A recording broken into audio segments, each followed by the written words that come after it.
Hello everyone, welcome to my channel. तो आज का लेक्चर भी human health and disease chapter के एनसीईआरटी फिंगर टिप्स के क्वेश्चन पर ही है। इससे पहले मैंने एक लेक्चर अपलोड किया था जिसमें एनसीईआरटी फिंगर टिप्स बायोलॉजी के human health and disease chapter के ऑलमोस्ट 30 क्वेश्चन हमने डिस्कस किया था। आज के लेक्चर में उसके आगे के क्वेश्चन हम डिस्कस करेंगे। तो चलिए स्टार्ट करते हैं आज का हमारा लेक्चर। तो क्वेश्चन नंबर 31 क्या है? Match the column 1 with column 2 and select the correct option from the given codes. इस क्वेश्चन में कॉलम 1 को कॉलम 2 के करेक्ट ऑप्शन के साथ मैच करना है। ठीक है, तो पहला यहाँ पे पहले कॉलम में पैथोजन का नाम दिया गया है और दूसरे कॉलम में उन पैथोजन से होने वाली डिजीज़ का नाम दिया गया है। हम लोग को डिजीज़ के करेक्ट पैथोजन से मैच करना है। ठीक है, तो पहला जो पैथोजन यहाँ पे दिया है वो है लेशमानिया डोनोवानी। लेशमानिया डोनोवानी जो है वो काला आज़ार बीमारी कॉज करता है। ये काला आज़ार बीमारी का पैथोजन है। तो ए को तो 3 से मिला देंगे। इसके बाद जो बाउचेरिया बैंक्रॉफ्टी है, तो बाउचेरिया बैंक्रॉफ्टी एक हेलमिंथ है और ये फाइलेरियसिस डिजीज़ कॉज करता है। तो जो ऑप्शन नंबर बी है उसको मिला देंगे 5 से, फाइलेरियसिस, और फाइलेरियसिस को एलिफेंटियसिस भी कहते हैं। इसके बाद सी में दिया है ट्रिपैनोसोमा गैम्बियंस। तो ये जो ट्रिपैनोसोमा है वो स्लीपिंग सिकनेस बीमारी कॉज करता है। तो सी को मिला देंगे 4 से, स्लीपिंग सिकनेस से। इसी तरह से जो एंट अमीबा हिस्टोलिटिका है, ये एंट अमीबा हिस्टोलिटिका एमीबिएसिस अमीबिक डिसेंट्री बीमारी कॉज करता है। तो डी को मिला देंगे 2 से, डी को मिला दिया 2 से। अब करेक्ट ऑप्शन चूज़ करें मैचिंग के लिए। तो ए का तो था 3rd, बी का था 5th, सी का था 4th और डी का था 2nd। तो इस तरह से ऑप्शन नंबर सी जो है वो हमारा करेक्ट आंसर होगा क्वेश्चन नंबर 31 का। क्वेश्चन नंबर 31 के बाद जो नेक्स्ट क्वेश्चन है वो है क्वेश्चन नंबर 32। क्वेश्चन नंबर 32 क्या कहता है? Gambusia is a fish which is being introduced into the pond in order to check the vector borne diseases such as. इस क्वेश्चन में क्या पूछ रहा है? जो गैम्बूशिया फिश है उसको पॉन्ड में इंट्रोड्यूस किया जाता है, तालाब वगैरह में छोड़ा जाता है वेक्टर बॉर्न डिजीज़ को कंट्रोल करने के लिए। और वह ऐसी कौन सी वेक्टर बॉर्न डिजीज़ हैं जिनको कंट्रोल करने के लिए हम इस फिश को पॉन्ड में, लेक में इंट्रोड्यूस कर सकते हैं। ठीक है, तो जैसे कि हमें पता है जो वेक्टर बॉर्न डिजीज़ हैं, ऐसी डिजीज़ को कहा जाता है वेक्टर बॉर्न डिजीज़ जो कि किसी वेक्टर के थ्रू इन्फेक्टेड पर्सन से हेल्दी पर्सन तक जाते हैं। जैसे कि हमने मलेरिया पढ़ा था, मलेरिया का जो पैथोजन है प्लाज्मोडियम, उसको एक vector female anopheles mosquito carry करती है इन्फेक्टेड पर्सन से हेल्दी पर्सन तक। इसी तरह से और भी बीमारियां हैं जैसे कि डेंगी, तो डेंगी को भी मॉस्किटो के द्वारा ही ट्रांसफ़र किया जाता है। चिकनगुनिया है तो चिकनगुनिया भी मॉस्किटो के द्वारा ही ट्रांसफ़र होने वाली बीमारी है। तो अगर हम गैम्बूसिया फिश को इन वेक्टर्स, इन मॉस्किटो के ब्रीडिंग वाले प्लेस में इंट्रोड्यूस कर दें तो ये क्या करेगा? ये गैम्बूसिया फिश उनके लार्वल स्टेज, उनके एग को खा लेता है, जिससे नए मॉस्किटो बन नहीं पाएंगे, नए वेक्टर बन नहीं पाएंगे और वेक्टर बॉर्न डिजीज़ जो हैं वो कंट्रोल में आ जाएंगी। ठीक है, तो ये जो गैम्बूशिया फिश है वो मॉस्किटो के लार्वा पर फीड करती है। लार्वा मॉस्किटो का इनिशियल स्टेज होता है। ये जहाँ पर वाटर स्टोर रहता है वहाँ पे मॉस्किटो ज़्यादातर ब्रीडिंग करते हैं। ठीक है, जहाँ पे भी पानी स्टोर रहता है वैसे ही जगह पे मॉस्किटो ब्रीडिंग करते हैं। अगर ऐसी जगह पे हम अगर गैम्बूशिया फ़िश को रखें तो गैम्बूशिया फ़िश जो है वो इनके लार्वा को खा लेगी और ये जो मॉस्किटो हैं इनकी पॉपुलेशन कंट्रोल हो जाएगी। तो यहाँ पे ये तीनों ही डिजीज़ जो कि ऑप्शन में दे रखा है, डेंगी, मलेरिया, चिकनगुनिया, ये तीनों ही डिजीज़ जो हैं वो एक तरह की वेक्टर बॉर्न डिजीज़ हैं। मलेरिया का जो वेक्टर होता है फीमेल एनाफिलीज मॉस्किटो। इसी तरह से डेंगू का जो वेक्टर होता है वो होता है फीमेल एडीज मॉस्किटो। और चिकनगुनिया भी जो है वो एक वेक्टर बॉर्न डिजीज़ है, इसको भी मॉस्किटो के द्वारा ही फैलाया जाता है।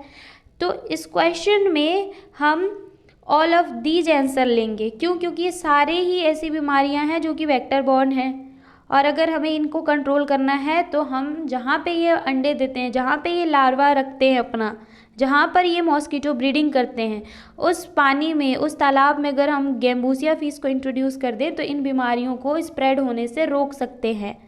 ठीक है, तो ऑल ऑफ दीज जो है हमारा करेक्ट आंसर होगा इस क्वेश्चन का। इसके बाद जो नेक्स्ट क्वेश्चन है वो है क्वेश्चन नंबर 33।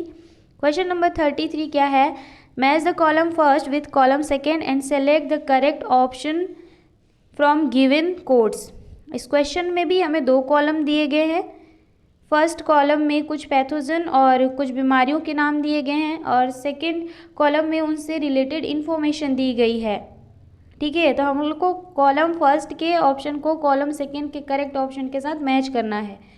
तो कॉलम फर्स्ट में पहला जो ए दिया है वो है स्पोरोजोइट्स। और स्पोरोजोइट्स किसको कहते हैं? तो जो ये स्पोरोजोइट्स हैं ये मलेरियल पैथोजन प्लाज्मोडियम के इन्फेक्शियस फॉर्म हैं। जब एक मॉस्किटो हेल्दी पर्सन को काटती है तो वो उसके बॉडी में प्लाज्मोडियम को स्पोरोजोइट के फॉर्म में रिलीज़ करती है। जब एक हेल्दी पर्सन की बॉडी में प्लाज्मोडियम एंटर करता है तो वो प्लाज्मोडियम जो है वो स्पोरोजोइट के फॉर्म में एंटर करता है, और स्पोरोजोइट के फॉर्म में ही वो सबसे ज़्यादा इन्फेक्शियस होता है ह्यूमन के लिए। तो इसका आंसर आई होप आप सभी को समझ आ गया होगा कि स्पोरोजोइट्स जो है वो एक तरह की इन्फेक्शियस फॉर्म है किसकी? प्लाज्मोडियम की। जब मच्छर जो है वो हेल्दी पर्सन को जब काटेगा तो उसको प्लाज्मोडियम तो देगा, लेकिन वो प्लाज्मोडियम वो स्पोरोजोइट्स के फॉर्म में देगा। ठीक है, इसके बाद जो बी है वो है फाइलेरियसिस। तो हमें पता है फाइलेरियसिस जिसे कि एलिफेंटिएसिस भी कहा जाता है, ये वाउचेरिया नाम के एक हेलमिंथ के द्वारा कॉज की जाने वाली बीमारी है। तो बी को मिला देंगे 3 से, थर्ड से। इसी तरह से जो टाइफाइड है, टाइफाइड एक बैक्टीरियल डिजीज़ है, और इसके लिए जो टेस्ट किया जाता है उस टेस्ट को कहा जाता है विडाल टेस्ट। अगर पर्सन का विडाल टेस्ट पॉजिटिव आ जाता है इसका मतलब उसको टाइफाइड है। तो टाइफाइड का जो कन्फर्मेटरी टेस्ट होता है, टाइफाइड है या नहीं पर्सन को ये कंफर्म करने के लिए जो टेस्ट किया जाता है उसे ही कहा जाता है विडाल टेस्ट। तो सी को मिला देंगे 4th से। अब बचा चिकनगुनिया। तो चिकनगुनिया को भी मैंने बताया कि ये भी एक वेक्टर बॉर्न डिजीज़ है, और ये किस वेक्टर के थ्रू फैलाया जाएगा इन्फेक्टेड पर्सन से हेल्दी पर्सन तक?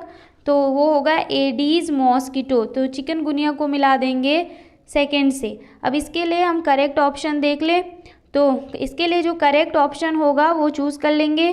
तो देखिए ए का हो जाएगा 1, बी का हो जाएगा 3, सी का हो जाएगा 4 और डी का हो जाएगा 2nd। इस तरह से जो डी ऑप्शन है वो करेक्ट आंसर होगा इस क्वेश्चन का। इसके बाद क्वेश्चन नंबर 34 है वो है क्वेश्चन नंबर 34। क्वेश्चन नंबर 34 क्या है? Which one of the following pairs of disease is viral as well as transmitted by mosquito. इस क्वेश्चन में पूछ रहा है कि नीचे 4 ऑप्शन दिए गए हैं जिनमें 2 डिजीज़ का पेयर दिया गया है, और हमें बताना है कि ऐसा कौन सा ऑप्शन है जिसमें दोनों डिजीज़ का जो पेयर है वो दोनों एक वायरल डिजीज़ हैं, साथ ही वो डिजीज़ मॉस्किटो के थ्रू ट्रांसमिट होते हैं।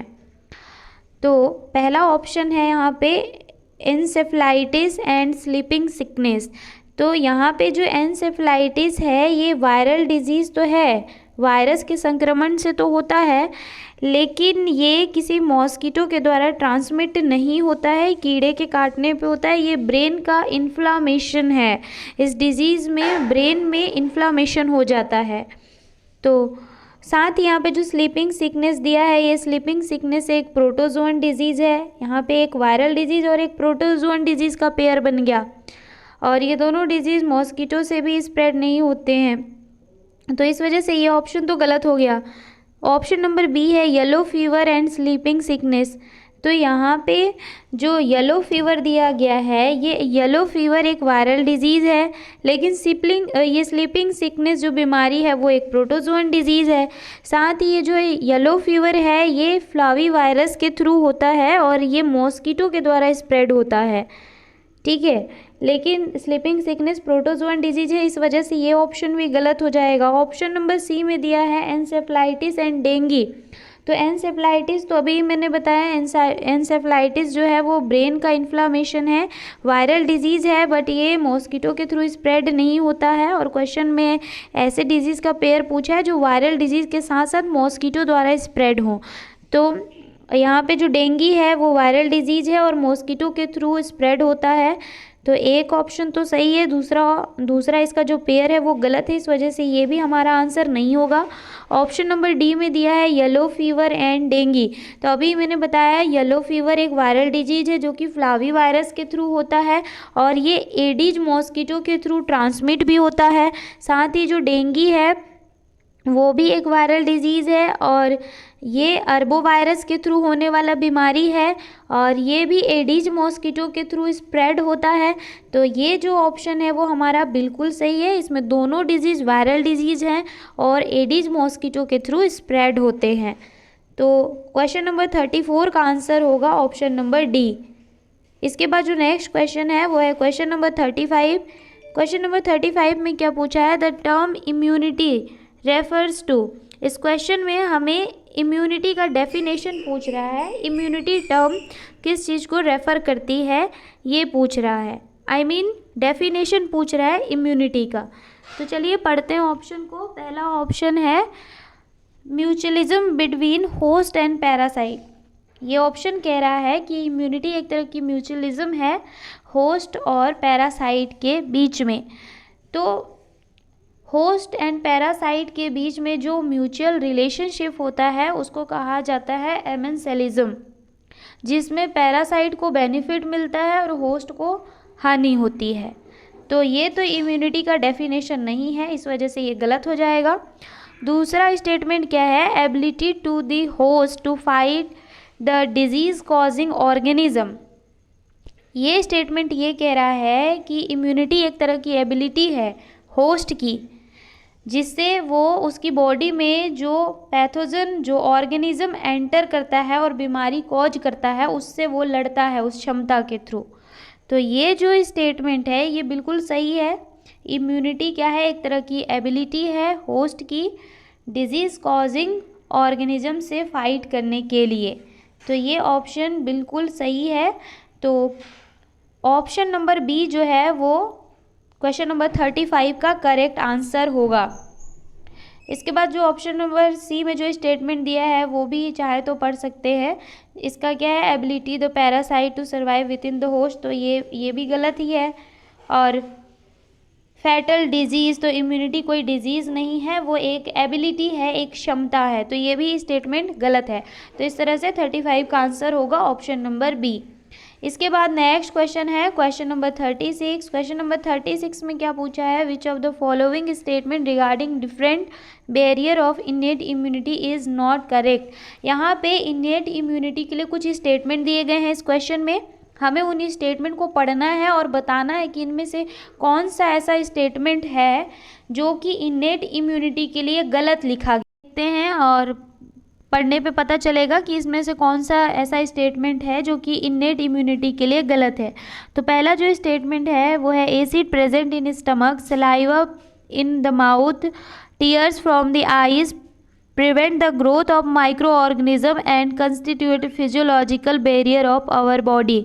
तो हम जानते हैं कि जो हमारे स्टमक में जो एसिड प्रेजेंट है, माउथ में जो सलाइवा प्रेजेंट है, आँखों में जो आंसू हैं, ये ऐसे फिजियोलॉजिकल बैरियर हैं, बॉडी के ऐसे सिक्रीशन हैं, अगर इनके कांटेक्ट में कोई माइक्रो ऑर्गेनिज्म आ जाए तो वो उसको रोकती हैं, उसको प्रिवेंट करती हैं, किल करती हैं और बॉडी को सुरक्षा प्रोवाइड कराती है। तो ये स्टेटमेंट जो है वो इनेट इम्यूनिटी के लिए बिल्कुल सही स्टेटमेंट है। और ये सभी एक तरह के फिजियोलॉजिकल बैरियर हैं। तो ये स्टेटमेंट बिल्कुल सही है। सेकंड स्टेटमेंट है यहाँ पे mucus membrane lining the respiratory gastro intestinal urogenital track help in trapping the microbes and constitute physiological barrier of our body. तो देखिए इस स्टेटमेंट में जो कुछ लाइनें हैं वो तो बिल्कुल सही हैं। हमें पता है कि जो म्यूकस मेम्ब्रेन है वो रेस्पिरेटरी पैसेज को लाइन करती है, गैस्ट्रो इंटेस्टाइनल ट्रैक को लाइन करती है, यूरोजेनाइटल ट्रैक को लाइनिंग करती है और इनमें म्यूकस की लाइनिंग होती है। और जब भी कोई माइक्रो ऑर्गेनिज्म बॉडी में एंटर करता है जो बॉडी के लिए हार्मफुल है तो वो जो है वो इस म्यूकस मेम्ब्रेन से चिपक जाती हैं और बाद में फिर उसको बॉडी से बाहर रिपेल कर दिया जाता है। लेकिन यहाँ पे एक जो आगे की जो लाइनें लिखी गई हैं वो बिल्कुल गलत लिखी गई हैं। ये जो म्यूकस मेम्ब्रेन है वो एक तरह की फिजिकल बैरियर है। म्यूकस मेम्ब्रेन और स्किन ये बॉडी के फिजिकल बैरियर हैं, ना कि फिजियोलॉजिकल बैरियर। यहाँ पे ये जो फिजियोलॉजिकल टर्म यूज कर दिया है इसकी वजह से ये स्टेटमेंट गलत हो गया। ये बॉडी के फिजिकल बैरियर हैं, ना कि फिजियोलॉजिकल बैरियर। फिजियोलॉजिकल बैरियर में तो पीएच आता है बॉडी का, फीवर आता है, साथ ही ये जो बॉडी के जो सिक्रीशन है like tears, acid, saliva, sweat, ये सारे हमारे फिजियोलॉजिकल बैरियर हैं। और म्यूकस मेम्ब्रेन एंड स्किन ये फिजिकल बैरियर हैं। तो इस वजह से ये जो स्टेटमेंट है ये गलत हो गया। इसके बाद जो नेक्स्ट स्टेटमेंट है वो भी पढ़ लेते हैं। Certain type of leucocyte such as polymorphonuclear leucocyte, जिसको शॉर्ट में PMNL न्यूट्रोफिल्स भी कहते हैं, and lymphocytes such as natural killer cell as a constitute cellular barrier of our body. तो ये स्टेटमेंट भी बिल्कुल सही है। जो हमारी बॉडी की ल्यूकोसाइट हैं जैसे कि पॉलीमॉर्फोन्यूक्लियर न्यूक्लियोसाइट और जो नेचुरल किलर सेल हैं ये हमारी बॉडी की सेलुलर बैरियर हैं। तो ये स्टेटमेंट भी बिल्कुल सही है। इसके बाद जो फोर्थ स्टेटमेंट दिया है वो है virus infected cell secreted protein called interferon which protect non-infected cell from further viral infection and constitute cytokinin barrier of our body। तो ये स्टेटमेंट भी बिल्कुल सही है। जब भी कोई वायरस इन्फेक्ट करता है हमारी बॉडी की सेल्स को तो वो बॉडी की जो सेल्स हैं वो एक तरह की केमिकल सिक्रीट करती हैं, ग्लाइकोप्रोटीन सिक्रीट करती हैं, जो कि अदर आसपास के एडजेसेंट सेल में वायरल के इन्फेक्शन को होने से रोकती हैं, वायरल ग्रोथ को वहाँ होने से रोकती हैं, आसपास के सेल्स को बचाती हैं। तो ये भी एक तरह की क्या है, बॉडी की बैरियर है। साइटोकाइन बैरियर कहा जाता है इंटरफेरॉन को। तो ये स्टेटमेंट भी बिल्कुल सही है। और इस क्वेश्चन में हमें इनकरेक्ट स्टेटमेंट चूज़ करना था इनेट इम्यूनिटी के लिए। तो जैसे कि ऑलरेडी हमने पढ़ ही लिया है, जो सेकेंड स्टेटमेंट है वो एक तरह का क्या है, इनकरेक्ट स्टेटमेंट है। इनकरेक्ट स्टेटमेंट इसलिए है क्योंकि यहाँ पे म्यूकस मेम्ब्रेन को फिजियोलॉजिकल बैरियर बताया गया है बॉडी का, जबकि जो म्यूकस मेम्ब्रेन है वो बॉडी की क्या है, फिजिकल बैरियर है। ठीक है, तो इस तरह से क्वेश्चन नंबर 36 का आंसर होगा option B. Option B is incorrect statement. इसके बाद जो नेक्स्ट क्वेश्चन है वो है क्वेश्चन नंबर 37। क्वेश्चन नंबर 37 में हमें माल्ट का फुल फॉर्म पूछा है, MALT एज, इसका फुल फॉर्म क्या होता है ये पूछ रहा है क्वेश्चन नंबर 37 में। तो इसका फुल फॉर्म होता है म्यूकोजल एसोसिएटेड लिम्फोइड टिश्यू। तो इसका करेक्ट आंसर होगा क्वेश्चन नंबर 37 का option number B. Option number B is correct answer. ये तो याद ही रखना। 38 में क्या है, the lymphoid tissue located with in the lining of digestive track is. इस क्वेश्चन में पूछ रहा है ऐसे लिम्फोइड टिश्यू जो कि डाइजेस्टिव ट्रैक की लाइनिंग में प्रेजेंट होते हैं उन्हें क्या कहा जाता है, तो उन्हें कहा जाता है malt, mucosal associated lymphoid tissue कहा जाता है। ठीक है, तो इस क्वेश्चन का आंसर होगा ऑप्शन नंबर डी। इसके बाद जो नेक्स्ट क्वेश्चन है वो है क्वेश्चन नंबर 39। क्वेश्चन नंबर 39 में क्या पूछा है, a person has developed interferon in his body, he seems to carry an infection of. इस क्वेश्चन में बोल रहा है कि एक पर्सन है जिसकी बॉडी में इंटरफेरॉन बन रहे हैं, तो ये जो पर्सन है उसको किस तरह का इन्फेक्शन हुआ होगा। अब वो यहाँ पे उस इन्फेक्शन को डायरेक्टली नहीं दिया है, बट हमें पता है कि अगर इंटरफेरॉन बॉडी में बन रहे हैं तो उस पर्सन को वायरल इन्फेक्शन हुआ है, उसको कोई वायरल डिजीज़ हुई है। तो यहाँ पे 4 ऑप्शन दिए गए हैं, इनमें से हमें एक वायरल डिजीज़ को चूज़ करना है, क्योंकि अगर पर्सन को वायरल डिजीज़ होगा तभी उसकी बॉडी में इंटरफेरॉन बनेंगे। इंटरफेरॉन बॉडी में तभी बनते हैं जब वायरस इन्फेक्ट करता है बॉडी की सेल्स को। तो चलिए ऑप्शन देखते हैं। पहला ऑप्शन है यहाँ पे टेटनस। तो टेटनस जो है वो क्या है, एक बैक्टीरियल डिजीज़ है, ना कि वायरल डिजीज़। तो अगर टेटनस है तो टेटनस में तो इंटरफेरॉन नहीं बनेगा, तो ये तो रॉन्ग हो गया। इसके बाद जो दूसरा ऑप्शन है वो है मलेरिया। मलेरिया एक प्रोटोजोअन डिजीज़ है, तो इसमें भी इंटरफेरॉन नहीं बनेगा। टाइफाइड भी एक बैक्टीरियल डिजीज़ है, तो इसमें भी इंटरफेरॉन नहीं बनेगा। यहाँ पे जो मीज़ल्स है, मीज़ल्स एक वायरल इन्फेक्शन है जिसका वायरस होता है रूबियोला वायरस। तो मीज़ल्स यहाँ पे वायरल डिजीज़ है, और वायरल डिजीज़ है तो वायरल डिजीज़ में इंटरफेरॉन बनेंगे। तो इस तरह से ऑप्शन नंबर सी हमारा करेक्ट आंसर होगा क्वेश्चन नंबर 39 का। इसके बाद जो नेक्स्ट क्वेश्चन है वो है क्वेश्चन नंबर 40। क्वेश्चन नंबर 40 में क्या है, विच लिम्फॉइड ऑर्गन एट्रोफाइज विथ एज। इसमें पूछा है कि ऐसा कौन सा लिम्फॉइड ऑर्गन है जो कि एज के साथ डिस्ट्रॉय होता है, एज के साथ कम होने लगता है, रिड्यूस होने लगता है उसकी साइज़। तो हमें पता है कि जो थाइमस ग्लैंड है, जो बॉडी की थाइमस ग्लैंड है, वो एक ऐसी लिम्फॉइड ऑर्गन है जो कि एज के साथ रिड्यूस होने लगता है। तो इस तरह से हमारा क्वेश्चन नंबर 40 का आंसर होगा option number C, thymus gland, जो कि एक ग्लैंड भी है और एक लिम्फॉइड ऑर्गन भी है। इसके बाद जो नेक्स्ट क्वेश्चन है वो है क्वेश्चन नंबर 41। क्वेश्चन नंबर 41 में क्या है, primary response produce due to first time encounter with a pathogen is of. इस क्वेश्चन में बोल रहा है कि जब हमारी बॉडी में कोई पैथोजन फर्स्ट टाइम एंटर करता है तो हमारी बॉडी की सेल से उसका फर्स्ट इनकाउंटर हुआ, तो उस टाइम पे हमारी बॉडी की जो इम्यून रिस्पॉन्स है वो किस लेवल की होती है, किस टाइप का होता है। तो हमें पता है कि अगर बॉडी में पैथोजन पहली बार एंटर करता है तो जो इम्यून रिस्पॉन्स होगी उसकी इंटेंसिटी लो होती है। क्यों? क्योंकि अगर पहली बार पैथोजन बॉडी में एंटर करेगा तो उसको पहचानने में टाइम लगेगा, और ज़्यादा टाइम लगेगा पहचानने में, साथ ही उसकी एंटीबॉडी भी बनाने में काफ़ी टाइम लग जाएगा, लेट में एंटीबॉडी बनेगा। इस तरह से जो रिस्पॉन्स उसके लिए जनरेट किया जाएगा बॉडी की इम्यून सिस्टम के थ्रू, वो लो इंटेंसिटी की होगी।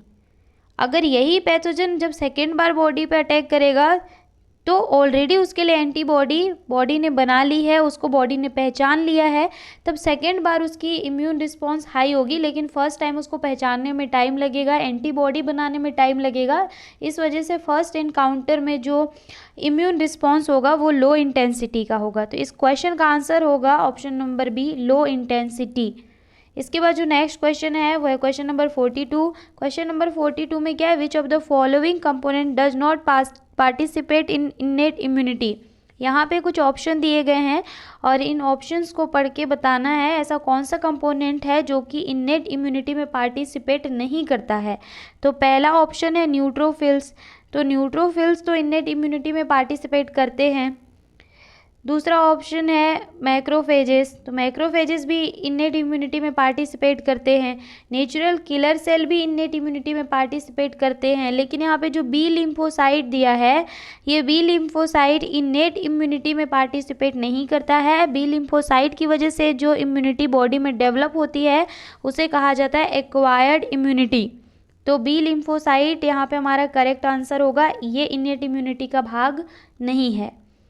इसके बाद जो नेक्स्ट क्वेश्चन है वो है क्वेश्चन नंबर 43। क्वेश्चन नंबर 43 क्या है, एंटीबॉडीज आर सिक्रीटेड बाय। इस क्वेश्चन में पूछ रहा है कि हमारी बॉडी में अगर कोई पैथोजन एंटर करता है, कोई एंटीजन आता है, तो उसके खिलाफ जो एंटीबॉडी बनती है उस एंटीबॉडी को बॉडी की कौन सी सेल सिक्रीट करती हैं। तो हमें पता है कि जो बी लिम्फोसाइट सेल्स होती हैं बॉडी की, वो एंटीबॉडी बनाने के लिए रिस्पॉन्सिबल होती हैं। हमारी बॉडी में जो भी एंटीबॉडी बनते हैं एंटीजन के खिलाफ, उनको बी लिम्फोसाइट जो सेल्स हैं वही बनाती हैं। और जो टी लिम्फोसाइट सेल हैं वो तो किलर सेल हैं, वो एंटीबॉडी प्रोड्यूस नहीं करती हैं। ठीक है, नेचुरल किलर सेल भी पैथोजन को किल करने का काम करती हैं, तो वो भी एंटीबॉडी प्रोड्यूस नहीं करती हैं। तो इस तरह से जो क्वेश्चन नंबर हमारा यहाँ पे 43 है, क्वेश्चन नंबर 43 का आंसर होगा option number B. Option number B lymphocyte जो हैं वो एंटीबॉडी प्रोड्यूस करती हैं, एंटीबॉडी सिक्रीट करती हैं। इसके बाद जो नेक्स्ट क्वेश्चन है वो है क्वेश्चन नंबर 44। क्वेश्चन नंबर 44 क्या है, एन एंटीबॉडी कंसिस्ट ऑफ। इस क्वेश्चन में पूछा है कि जो एंटीबॉडी होती है जिसको इम्यूनोग्लोबिन्स भी कहा जाता है, वो कितने पार्ट्स का बना होता है, उसमें कौन कौन से भाग आते हैं, उसके कितने पार्ट्स हैं। तो एक डायग्राम भी नीचे क्वेश्चन नंबर 45 में दिखाया है। इसी डायग्राम के थ्रू मैं उस क्वेश्चन का आंसर भी बताती हूँ। तो यहाँ पे ये जो डायग्राम दिया है वो एक एंटीबॉडी का डायग्राम दिया गया है, इम्यूनोग्लोबिन का डायग्राम दिया गया है। इसमें आप देख सकते हैं कि जो एंटीबॉडी है उसके पास टोटल 4 आर्म हैं, 4 भुजाएँ हैं। और ये जो आर्म्स हैं वो एक तरह की पेप्टाइड चेन है। इनमें से जो 2 पेप्टाइड चेन जो हैं उन्हें लाइट पेप्टाइड चेन कहा जाता है, और जो 2 पेप्टाइड चेन हैं उन्हें हैवी पेप्टाइड चेन कहा जाता है। तो इस तरह से समझ सकते हैं कि जो एक एंटीबॉडी है उसमें टोटल 4 पेप्टाइड चेन होती हैं, जिनमें से 2 peptide chain light peptide chain होती हैं और 2 peptide chain heavy peptide chain होती हैं। तो इस क्वेश्चन का क्वेश्चन नंबर 44 का जो आंसर होगा वो होगा option number A, 2 light peptide chain and 2 heavy peptide chain.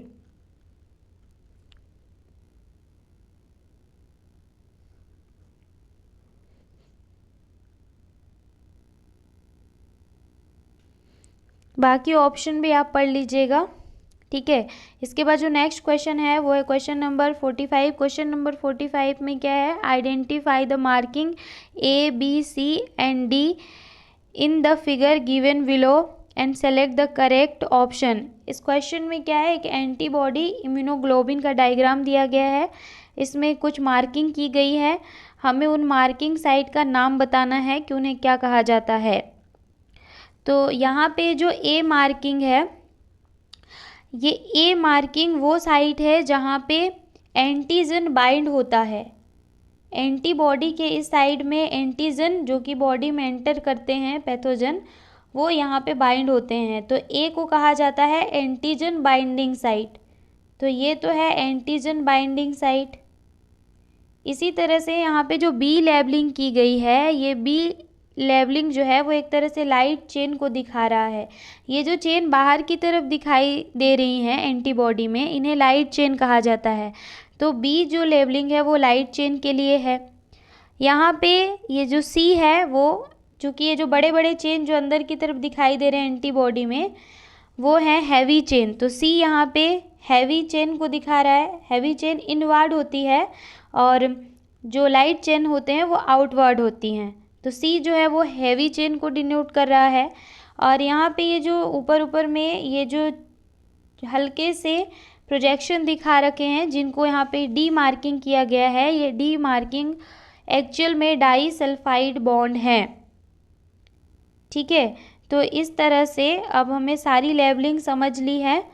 तो इसका करेक्ट आंसर क्या हो जाएगा, ए तो है एंटीजन बाइंडिंग साइट, बी जो है वो लाइट चेन है, सी जो है वो हैवी चेन है, और डी है यहाँ पे डाई सल्फाइड चेन।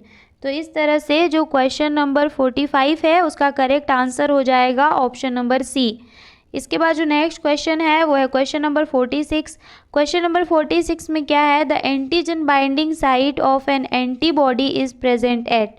अब इस क्वेश्चन में बोल रहा है कि एक जो एंटीबॉडी है उसमें जो एंटीजन बाइंडिंग साइट है वो कहाँ पे प्रेजेंट होती है। तो जो एंटीजन बाइंडिंग साइट है उसे एक और नाम दिया जाता है, उसे वेरिएबल रीजन भी कहा जाता है। अब एंटीजन बाइंडिंग साइट कहाँ पे होता है, अभी मैंने डायग्राम पे दिखाया था। इस डायग्राम पे जो ए मार्किंग है इस साइट को कहा जाता है एंटीजन बाइंडिंग साइट। यहाँ पे एंटीजन को बाइंड किया जाता है और इस एंटीजन बाइंडिंग साइट को वेरिएबल साइट भी कहा जाता है। तो इस क्वेश्चन में भी, क्वेश्चन नंबर 46 में भी वही पूछा है कि एंटीजन बाइंडिंग साइट कहाँ पे प्रेजेंट होता है। तो जो एंटीजन बाइंडिंग साइट है वो द वेरिएबल रीजन है, वो एक तरह की वेरिएबल रीजन है, उसको वेरिएबल रीजन भी कहा जाता है। तो इस तरह से जो क्वेश्चन नंबर 46 है उसका आंसर होगा the variable region. Antigen binding site को वेरिएबल रीजन भी कहा जाता है। इसके बाद जो नेक्स्ट क्वेश्चन है वो है क्वेश्चन नंबर 47। क्वेश्चन नंबर 47 में क्या है, humoral immunity is associated with. इस क्वेश्चन में पूछा है कि जो ह्यूमरल इम्यूनिटी है वो किस तरह की इम्यूनिटी है, वो कौन सी सेल्स हैं बॉडी की जो ह्यूमरल इम्यूनिटी बॉडी को प्रोवाइड कराती हैं। ह्यूमरल इम्यूनिटी के लिए रिस्पॉन्सिबल सेल्स के बारे में हमें बताना है।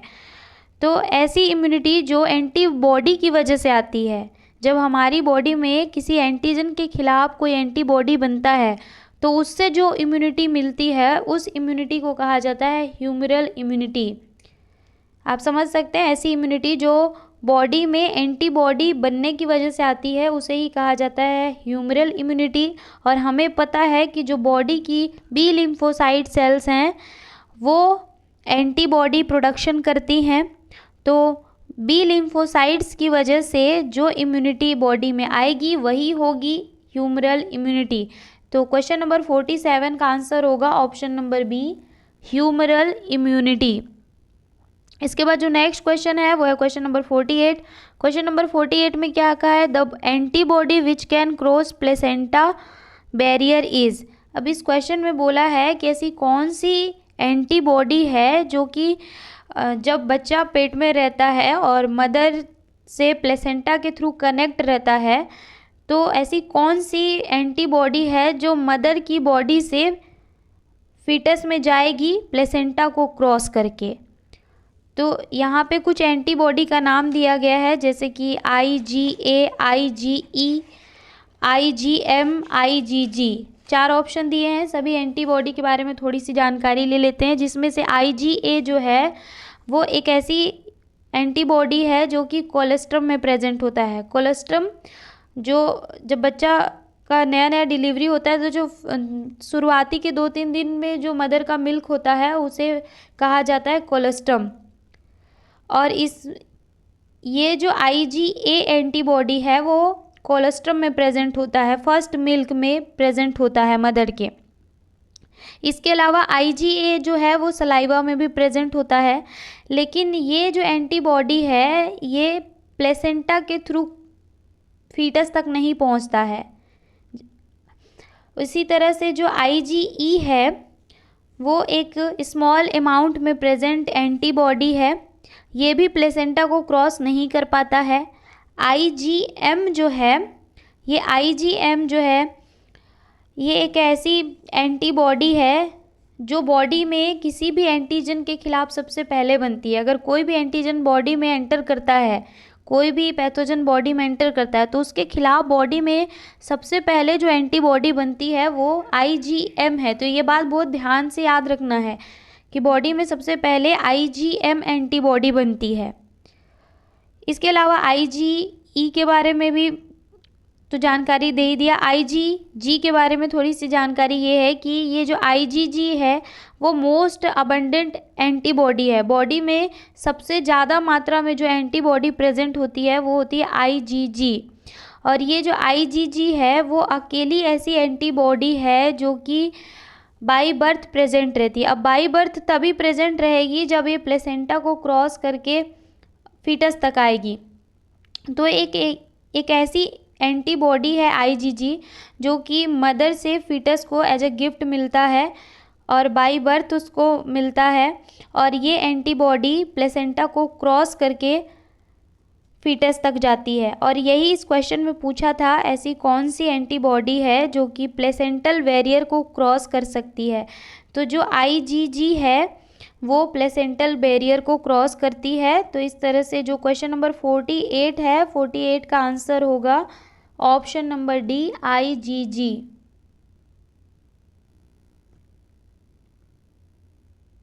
इसके बाद जो नेक्स्ट क्वेश्चन है वो है क्वेश्चन नंबर 49। क्वेश्चन नंबर 49 में पूछा है the most abundant class of immunoglobulin in. अभी मैंने बताया कि एंटीबॉडी को ही इम्यूनोग्लोबिन भी कहा जाता है। तो यहाँ पे एक्चुअल में एंटीबॉडी के बारे में पूछ रहा है ऐसी कौन सी क्लास की एंटीबॉडी है जो कि बॉडी में मोस्ट एबंडेंट अमाउंट में प्रेजेंट होती है। तो अभी मैंने बताया कि जो IgG है जो कि प्लेसेंटल बैरियर को क्रॉस करके मदर से फीटस में जाती है, वो एक ऐसी एंटीबॉडी है जो कि बॉडी में सबसे ज़्यादा मात्रा में प्रेजेंट होती है, एबंडेंट अमाउंट में प्रेजेंट होती है।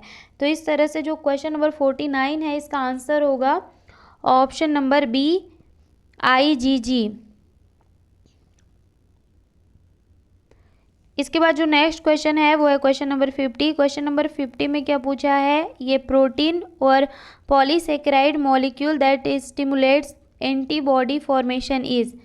यहाँ पे पूछ रहा है कि ऐसा कौन सा प्रोटीन है या ऐसा कौन सा पॉलीसेकेराइड मॉलिक्यूल है जो कि एंटीबॉडी फॉर्मेशन को स्टिमुलेट करता है, किसकी वजह से बॉडी में एंटीबॉडी बनते हैं। तो हमें पता है जब तक हमारी बॉडी में कोई एंटीजन आएगा नहीं तब तक उसके खिलाफ बॉडी में एंटीबॉडी बनेगा नहीं। तो इसका सीधा सा आंसर है एंटीजन, ऑप्शन नंबर ए। जब तक बॉडी में एंटीजन आएगा नहीं उसके खिलाफ एंटीबॉडी बनेगा नहीं। तो एंटीजन एक ऐसा प्रोटीन है, एक ऐसा पॉलीसेकेराइड मॉलिक्यूल है जो कि एंटीबॉडी के फॉर्मेशन को स्टिमुलेट करता है।